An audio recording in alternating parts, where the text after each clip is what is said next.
What do you mean by learning? Let's get into that later. What do you mean by learning? Learning. We know, I know memorizing, that's fairly clear. Which is repetition, which is, I've heard it so often in memory, all the rest of it. It's accumulated information, that's what we call knowledge. All right. What is learning?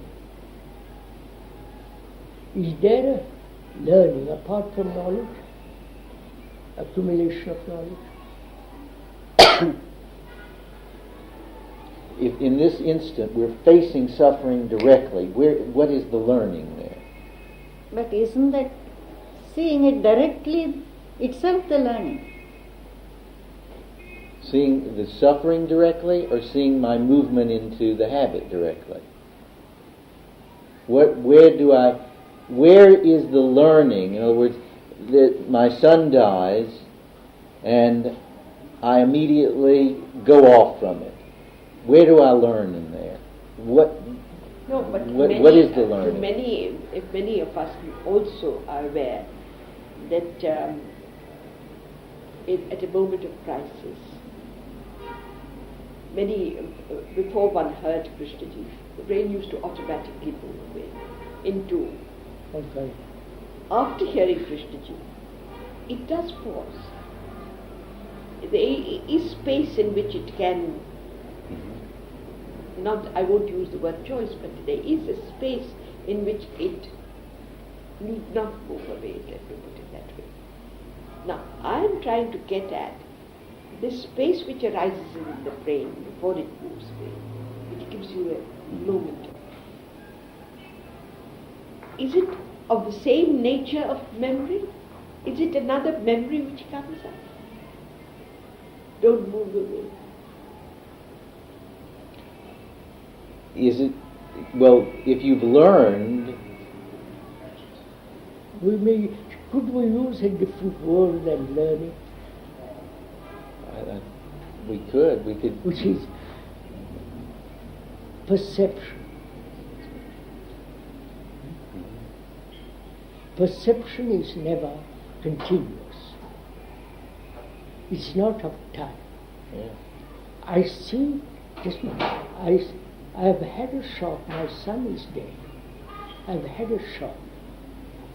And I have perceived escape is futile. That perception will prevent moving away from what is. It is not a habit forming. I wonder if I've conveyed this. You convey that, but what you haven't conveyed is, suppose my habit is to move away. In other words, that the perception is... Prevents, no.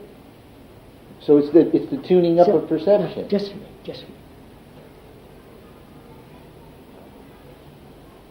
My son is dead. It's a great shock. At that moment, my friend comes along and says, look, don't ever escape from this. You're my friend. You say it with great affection, with great care. I said, don't escape from this. I hear you very clearly, and I see the truth of it. So you explain to me the rationale of that. And I see that perception will prevent all escape. There is no decision not to escape. I don't know. There is no mechanism of decision does it operate. But I have listened to you very carefully. Don't escape, my friend. And it has entered into my heart. It's not just intellectual concept. It has really penetrated me, and I said, quite right. I have perceived the truth that escape is utterly meaningless. What do you mean when you say it has really penetrated into me? It has entered into my heart. What is the matrix then of that perception? It's not the brain, obviously. Why not? Why do you say it's not the brain? Because the brain functions in time. Yes, it's evolved in time, functions in time, knowledge is time. is And functioning perception is altogether within that area. Now, when I am in a shop of my son's name, my friend comes along and says, look, boy, you are suffering with greedy. I know, we'll go through all this. And he says, look, don't escape because it's utterly meaningless. At that moment it appears something into me. Yes. A seed that has a tremendous significance, which is, don't escape, but stay with the fact.